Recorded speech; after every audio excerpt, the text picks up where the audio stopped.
What's up, y'all? How you doing? Welcome back to the channel. You know, life has been so crazy lately. I apologize that it's been so long since I posted a long form video, but finally got a chance today to get some filming in, so I figured I'd come out and tell you guys about the types of ammunition you want to carry while you are concealed carrying. Because guys, as me and many other trainers out there will tell you, if you're going to carry a handgun for self-defense, please carry the proper ammunition in that carry gun so that you can effectively protect yourself and others against whatever threat may present itself out there when you're out and about. Now, the first type of ammunition I want to discuss is by far the most common, the cheapest, and arguably the most readily available ammo out there. We all know that the ammo apocalypse has been going on for about 3 years now, and even this stuff is getting hard to find. That is FMJ, Full Metal Jacket. Now, this ammunition is very useful for range training. In fact, that's the main reason why most people have it. I have a couple thousand rounds of it laying around myself, and that's actually not that much considering how much I like to shoot. But an FMJ will look something like this. There you go. Now, of course, this is 45. I'm using this because it is larger. It's a better analog. It's a little easier to pick up on the camera. And Full Metal Jacket means that this projectile here is completely encased by a jacket of copper.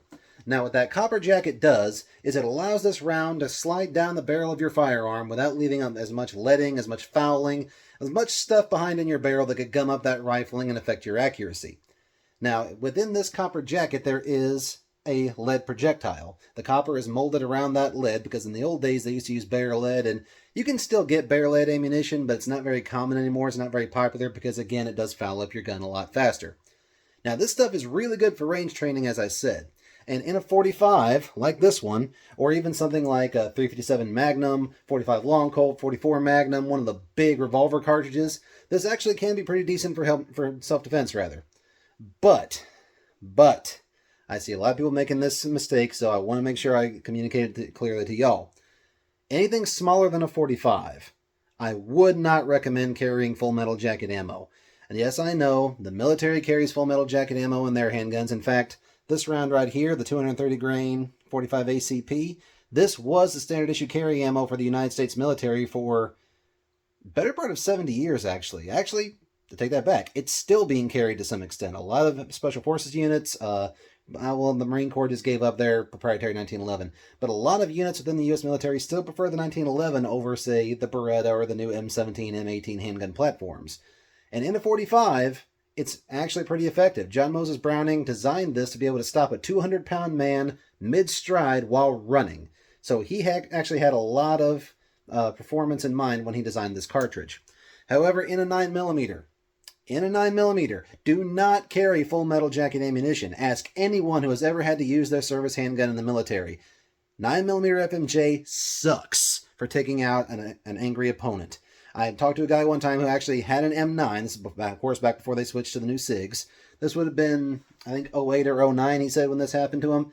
He pulled out his M9, started taking shots at a charging insurgent, and he went through 3 full magazines. 3 magazines before this guy went down, and even then they still had to finish the guy off. He was hopped up on local drugs, that adrenaline was pumping, everything that happens inside the human body that makes you impervious to pain. Yes, the bullets were doing damage. Yes, the guy was on his way out. He would have died very quickly after the end of this encounter. But in that moment, his adrenaline was pumping so hard, he was hopped up on so many drugs, and this is what happens to the human body, folks. You would be amazed at how much punishment the human body can take once that adrenaline is pumping, if you're hopped up on the right substances, or if the person who's shooting at you is just a really bad shot and starts hitting you all over the place and misses your vital organs. Just a couple of examples.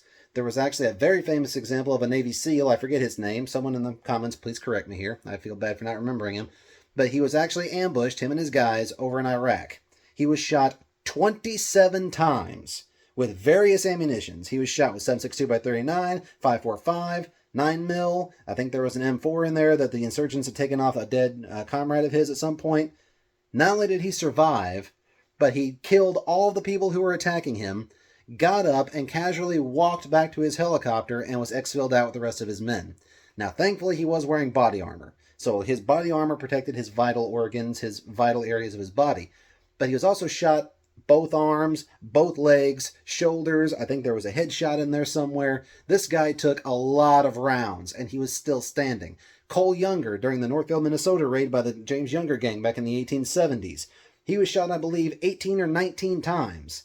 And this was with 44 40s, 45 long Colts, 38 20s, all those old school cartridges that they used to carry back in the Old West that were very, very effective, and he had no body armor.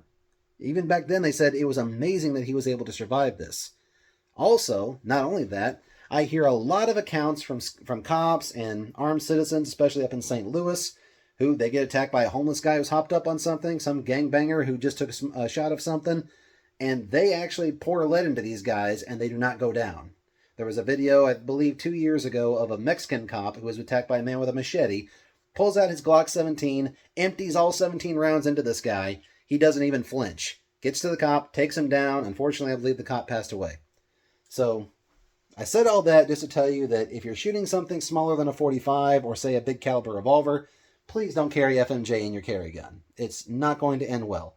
It's great. Now, if you can find FMJ training ammo that matches the grainage of your carry ammo, that will actually translate very well as far as accuracy is concerned.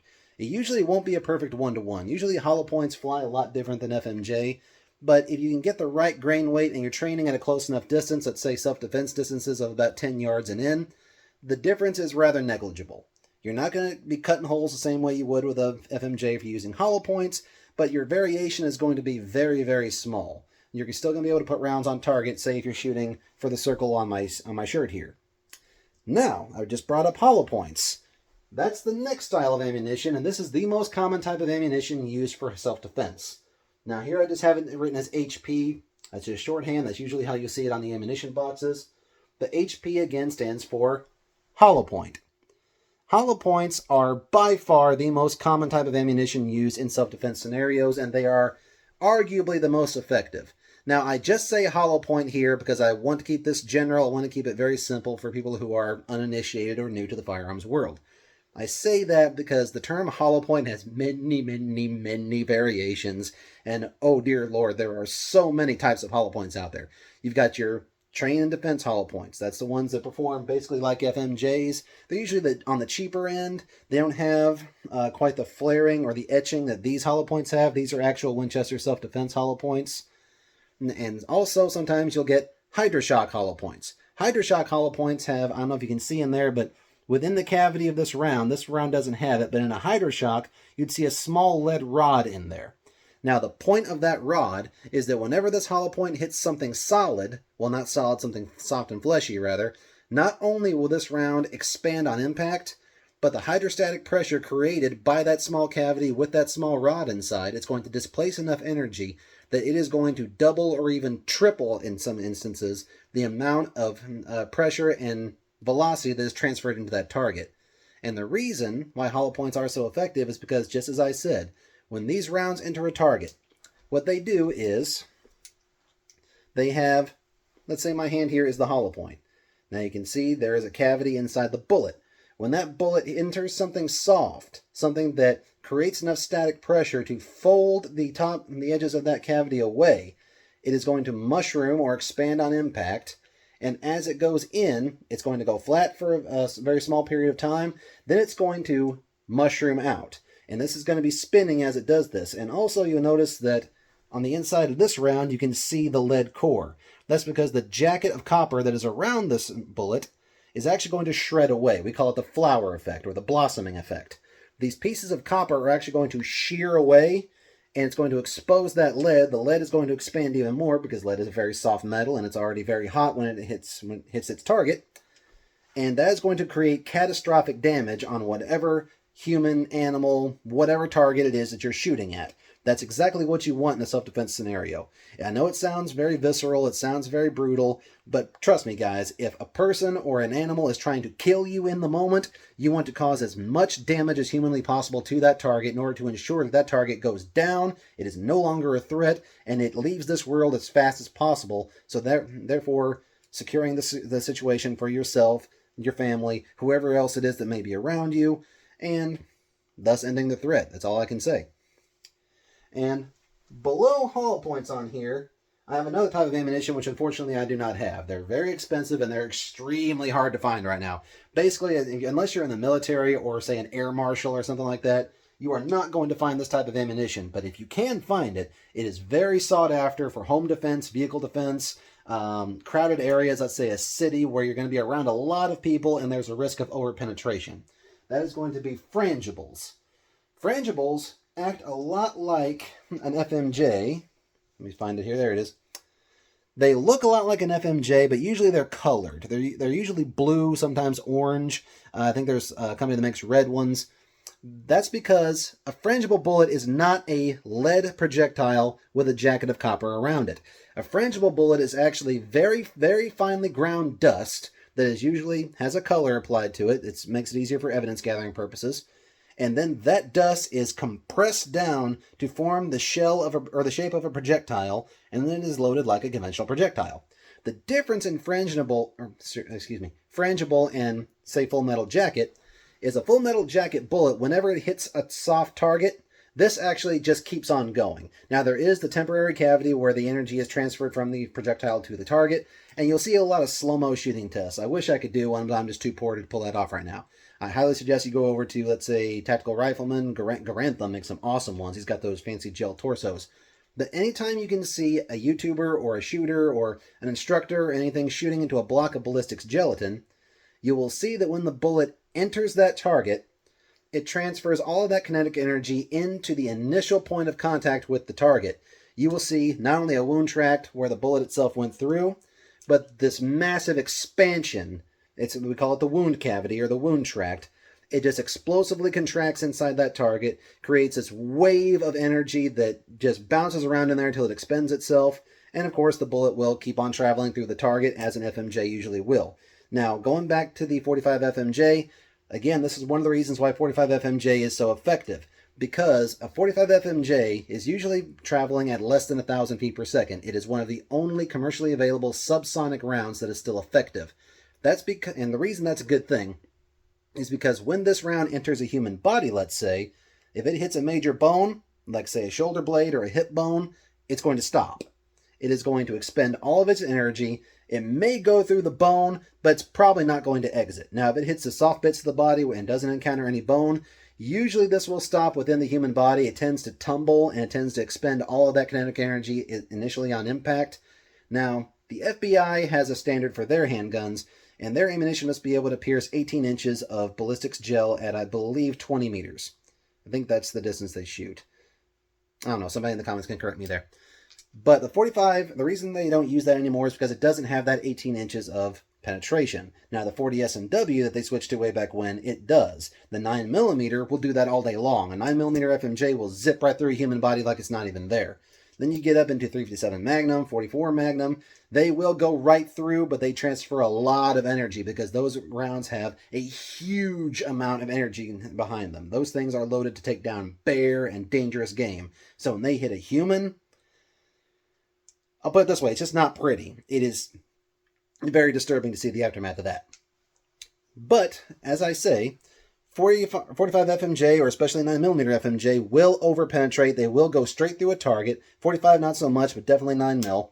They will go straight through a human body and potentially pass through the person you were actually shooting, through the target that was actually threatening you and others, into the unfortunate soul who has the bad luck to be standing behind them. Sometimes they will even penetrate barriers. That means, let's say somebody took a shot at me right now with a 9mm FMJ. It's going to go through me, potentially through this wall behind me, and could injure whoever's on the other side of this wall. This is why it's a very bad idea to keep don't want to say hardcore, solid core FMJ ammo, and especially in say something like a rifle, in your home defense gun. I highly, highly encourage you, if you have a home defense rifle at home, or especially a handgun, you want to load either hollow points, hydroshock hollow points, ballistic tips, or if you can find it, frangibles into your home defense gun, because that minimizes the risk of overpenetration. And as I have it here, frangible is great for home defense. It's great for self-defense, because when that round enters a body, it acts almost like a hollow point, but this is what makes frangible so special. When frangible hits a soft target like a human body, it will expand out like a hollow point, but as I told you before, those projectiles are made of finely ground dust which has been recompacted into the shape of a projectile. So when that projectile hits the target, it, for all intents and purposes, explodes. Now, of course, there's no explosive in there. It's not a literal explosion, say like a mini hand grenade, but that bullet will expend all of its kinetic energy at once and it will disintegrate. It will shower fragments all over inside that body cavity, inside that wound tract, or, which this is the real purpose that these things were designed, if it hits a wall, like let's say a car door, the wall of this house, or the wall of an airplane. These are originally designed for air marshals. Let's say the rack at a Walmart or your other run-of-the-mill grocery store. When it hits something solid, that bullet does not penetrate. It actually destroys itself against that hard object. It disintegrates all over the place, and it has minimal risk of overpenetration or collateral damage for people who are not the person you were shooting at. That's why frangibles are so sought after for home defense purposes. Now, below that, I have another type of projectile. Make sure you can see that here. That is solids. Now, the reason they're called solids, and actually these are my personal favorite type of ammunition. I carry these in my carry gun when I'm not carrying hollow points. Looks something like this. Now, you'll see that it looks a lot like an FMJ, but it is actually not. This is a solid copper projectile. This is a 45 ACP made by Fort Scott Munitions out of Fort Scott, Kansas. This stuff is awesome. This has wonderful terminal ballistics on target when you're shooting at, let's say, an animal. I actually took a deer this past deer season with some 223 loaded from Fort Scott, and I'll put it this way, the results were devastating. I actually compared the damage done by my 223 Fort Scott Munitions solid copper with a friend of mine's 300 Win Mag, and you couldn't tell the difference. I was astounded by the effectiveness on target. Now, the reason they are so effective, this round does not act like a hollow point. It doesn't expand on impact. There's no disintegrating factor. There's no explosive factor like you have with a FMJ, not FMJ, but a frangible rather. The reason these are so powerful is because since these are a solid copper projectile, there is no lead in there. This is a solid piece of copper milled into the shape of, in this case, a 45 projectile, but they make a lot of them in 9mm. Very effective. What this does, since copper is such a soft, malleable metal, when this hits a human body, it flattens. It also tumbles. These are also actually called tumble upon impact TUI rounds. So when this hits a target, a soft target like a human or an animal's body, it transfers all of that kinetic energy at the point of contact. The temporary cavity of these rounds is horrendous. It expands so fast, it is 2 or 3 times the size of even what a hollow point does, even a good Hydroshock. It will outperform the best hollow points on the market.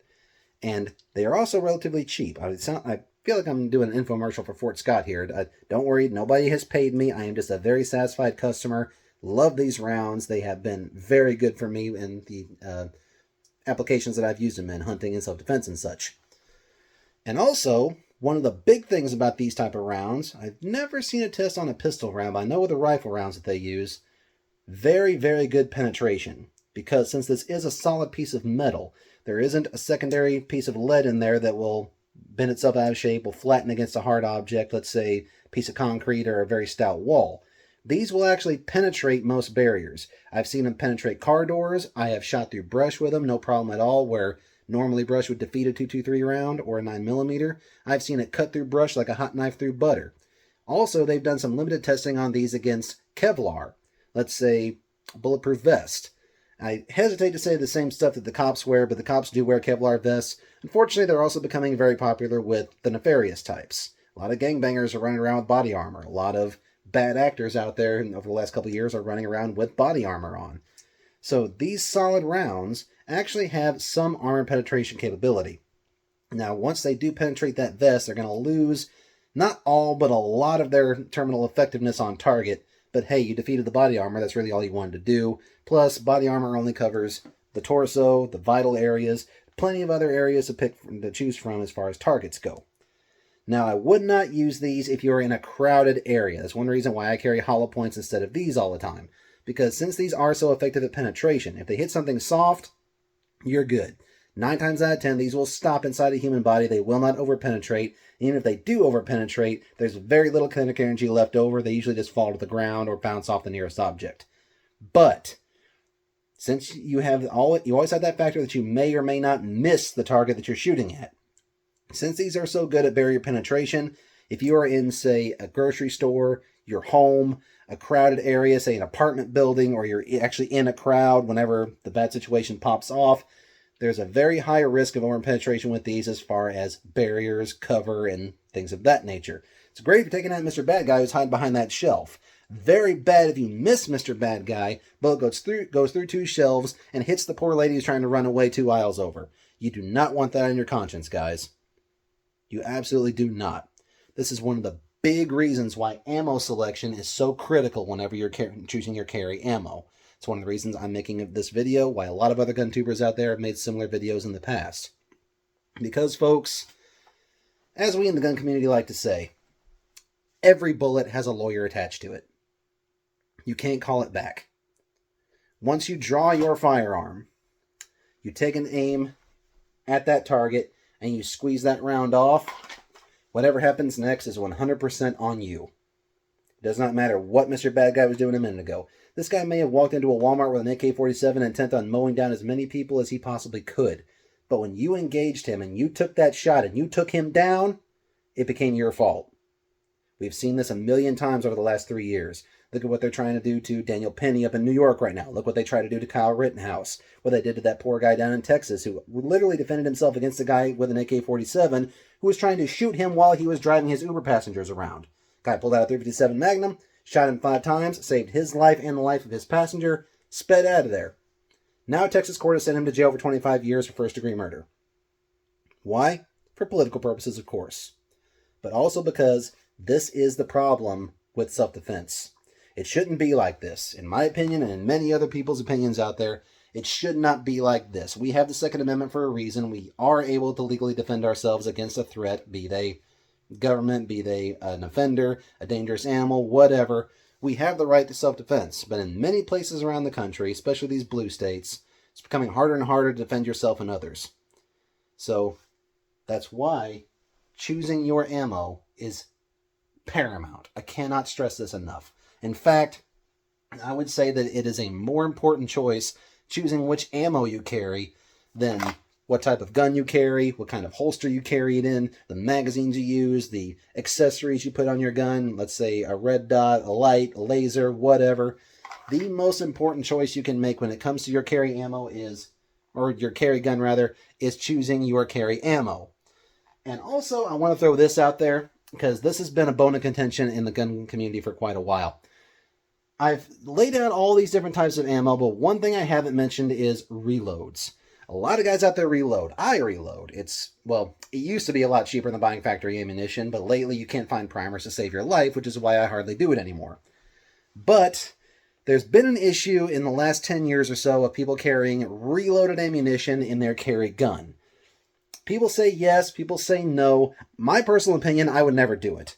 Because when you get to go to court, because you will, if you ever have to use your weapon in self-defense, and especially if you end up taking Mr. Bad Guy down permanently, you will go to court. 1, you're going to have to defend yourself on legal grounds. 2, Mr. Bad Guy's family is going to want a payday and they're going to come after you. 3, you will face civil suits. Mr. Bad Guy's family will come after you, or somebody who one time met him and thought he was a nice guy. They will find a reason to sue you. It has happened a million times before. They will come after you, and those sleazeball lawyers that they hire will take your carry ammo, those reloaded rounds, either you or especially if someone else loaded them. Do not ever carry reloaded ammunition that was loaded by someone else. Don't do it. It is a one-way ticket to jail. Just don't do it. But they will take that reloaded ammo that you had in your gun, and even if it wasn't loaded for self-defense, and I believe there was an instance a few years ago, excuse me, where a guy actually had his competition ammo on his gun. This is ammo that's only designed to punch paper at like 20 yards. It's designed for low recoil, low penetration. Again, just ringing steel and punching holes in paper at 20 yards. He had that in his gun. He got into a self-defense shooting, took the bad guy down, and the lawyer then went on to say that he had intentionally loaded these rounds to be man-stoppers. They wanted them to be as deadly as possible. It was 9mm wad cutter. Now, you can look this up. I haven't covered it here because it's just not a good self-defense ammo. Wad cutters are basically a block of lead. Looks something like this. There's no rounded edge. It's very, very inaccurate unless you're very close, which is why competition shooters like to use it. And it's usually bare lead. It's designed just to punch holes in paper, hit that steel plate, bounce off, mushroom out, disintegrate, whatever. Not very good for self-defense. But since that lawyer heard the word reloaded, as in this guy took his old ammunition, reloaded it himself, and put it in his gun, that lawyer said these were intentionally loaded to kill people. These were man-stopper extraordinaires. He was hoping that he got the chance to shoot somebody, which is why he reloaded his own ammo for that purpose. These are the games they play. And people will argue with me. I'm sure there's about to be a free-for-all down in these comments. I look forward to reading them and responding to as many as I can. But as far as I'm concerned, and the way I teach it in my classes, do not carry reloaded ammo in your gun. It's great for practice. It's great for hunting. It's good for when zombies are rising from the grave and Russians are falling from the sky. Full-on Red Dawn Walking Dead scenario. In that case, go nuts. But as far as your day-to-day self-defense carry gun, do not carry reloaded ammo in your gun. I cannot stress that enough. I am going to get off this soapbox now. And so, going back to the various types of ammunition, as I said, not all of these are exact. I try to keep this as broad as possible. Again, for the people who are uninitiated, new to the gun world, or new to the ammunition world. So, there's going to be variations on all of this. For instance, the solid projectiles. Most of the solids on the market right now are solid copper rather, but they also make solid brass. Solid lead has been a thing for, well, as long as firearms have existed. That's the go-to material for making projectiles rather. It's kind of falling out of fashion. FMJs have sort of taken over, even in, say, the cowboy world, where they like using bare lead. But they also make solid... Well, yes, they are making solid steel, rather. I correct myself. Also, they're making tungsten, solid brass, solid... what's the other one?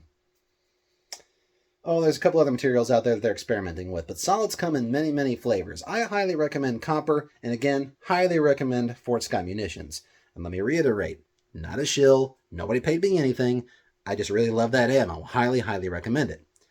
Hollow points. As I said, there are 1,000,001 variations of hollow points out there. You got Hydra-Shocks, you got ballistic tips, you got super Hydra-Shock, you got Hornady critical defense, you got the ones with the little plastic tab in the middle that doubles their effectiveness. You got hollow points that basically explode on impact, sort of like a frangible. You have hollow points that have a frangible or a bit of frangible ammunition inside the cavity, so it's both a hollow point and a frangible.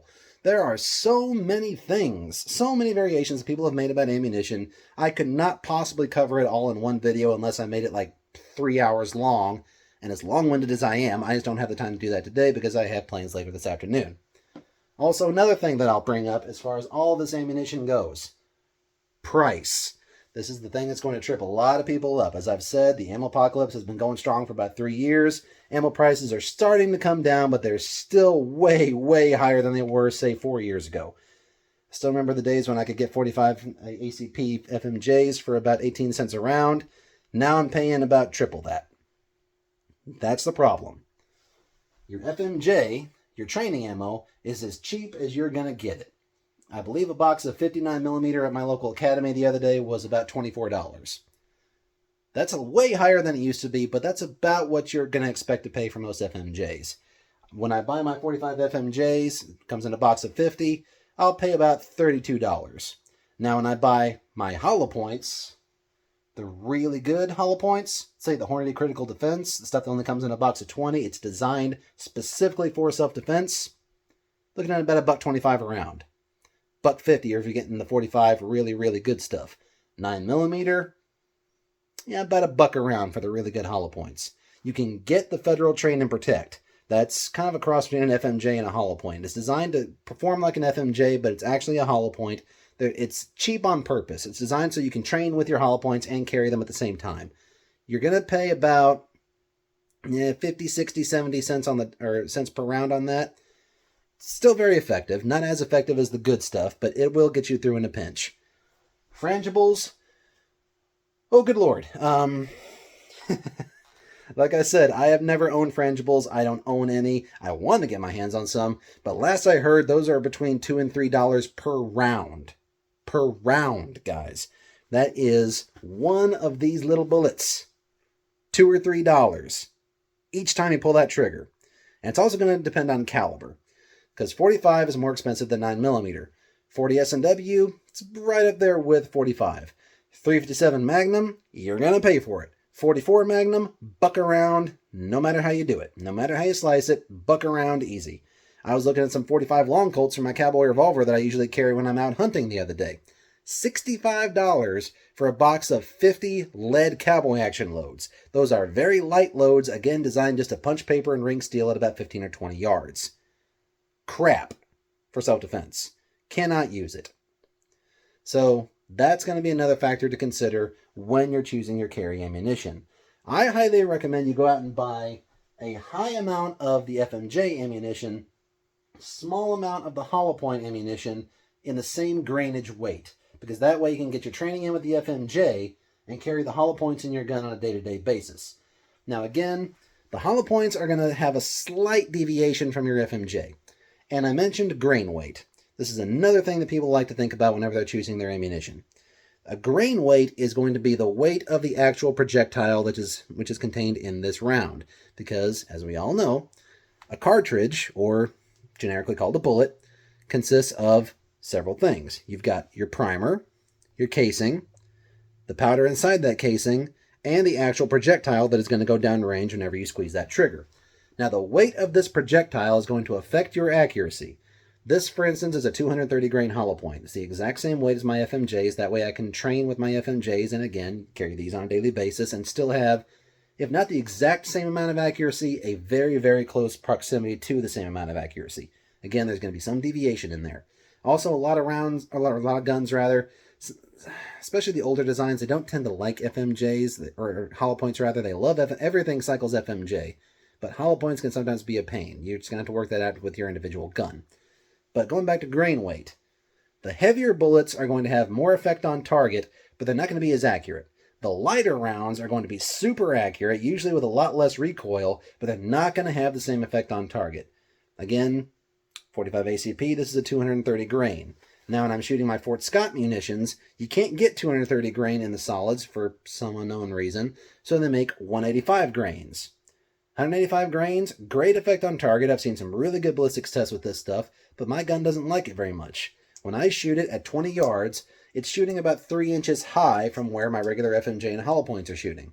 So whenever I'm carrying that, I have to remind myself I'm going to have to adjust my aim. Now, if you're shooting a gun with a red dot, no worries. You can zero that red dot to whatever ammo you want. As soon as you put that dot on target, you're good. You're golden. If you're an old fogey like me and you're shooting your iron sights, although I want to get into the red dot game, you're going to have to remind yourself that, okay, this ammo shoots off. This ammo shoots a certain way. So I've got to remember to adjust my aim whenever I'm shooting at the bear, the person, the snake, whatever it is, in order to put those rounds where I want them to go. That's also going to affect your choice whenever you're going out to the store and you're thinking, oh, I'll just buy whatever's cheap. Don't do that. You can find ammunition that's cheap. In Winchester White Box or Federal, those are great options for practice ammo. If you're going to get the good stuff, your carry ammo, highly recommend you get Hornady Critical Defense, Fort Scott. What's another good one? Nosler makes great stuff. I forget the name of the Belgian company that's really come on the scene lately, but they make really good stuff. Now, also, there's actually, let me continue my point. But when you buy just whatever's cheap, you never really know what you're going to find as far as grain weight and manufacturer, because different manufacturers have different recipes, different loadings to their ammunition. It's not all going to shoot the same. I have had so many times when I have been shooting Winchester for a long time, let's say, then I switch over to Federal. Federals shoot different from the Winchesters. They're the same round. They should be the same factory standard. The rounds are the exact same weight, but since one is a Winchester and one is a Federal, they shoot differently. And also, guns like different ammos. I know guys whose guns they just cannot hit the broadside of a barn with Federal, but you throw the cheap-ass, Russian Wolf stuff in there, they're punching holes all day long. They can pit the ace from 500 yards for some reason. I put that stuff in my gun, now I can't hit the broadside of a barn. So your gun is going to be finicky, and this is where a lot of trial and error and probably a lot of expense is going to come in. You're just going to have to play with it. Just find that ammunition that is really, really good for your gun. Find the ammo that your gun likes, that you are the most accurate with, and start carrying that ammunition in both hollow points, solids. If it's a 45 or higher, maybe FMJs. If you have a 9mm, again, no FMJs. Very bad idea. But if you can find the hollow points, great idea. Now, as far as preferences on grain weights for different guns, I just said I like 230 grains for 45 ACP. That seems to be the sweet spot for my gun. I'm very, very accurate with that ammo. For a 9mm, probably the 158s are going to be the best for a hollow point option. Most of the practice ammo is 115, so it's going to be really light, really fast, really accurate. But again, do not carry that as your carry ammo. You can find hollow points in 115 grain for 9mm, but not very often. It's not very popular. Probably the 124 and up is going to be your sweet spot. 40 S&W, couldn't tell you, never really shot it. 357 Magnum 38 Special, 158 grain or above. 44 Magnum or anything around that range, 240 grains. Usually with the bigger calibers, over 200 grains is going to be your sweet spot. Something like a 9mm or similar 30 caliber-ish caliber, it's going to be about 120, 150-ish. Probably wouldn't go over 150. Now, I can make a whole other video about grain weights, and if you guys want me to do that, please sound off in the comments. I will put that thing together. I'll have it out in a couple of weeks. Also, going back to my original statement, life has been busy. It's really hard to get these videos out while holding down a full-time job and dealing with all the other stuff I'm trying to deal with, trying to get my training classes up and running again. So guys, if you have any suggestions, questions, comments, gripes, whatever, please leave them down in the comments section. I read everything you guys put in there, and I reply to everything that I can. So guys, hope you enjoyed my video today. Hope you took something away. Stay frosty, my friends.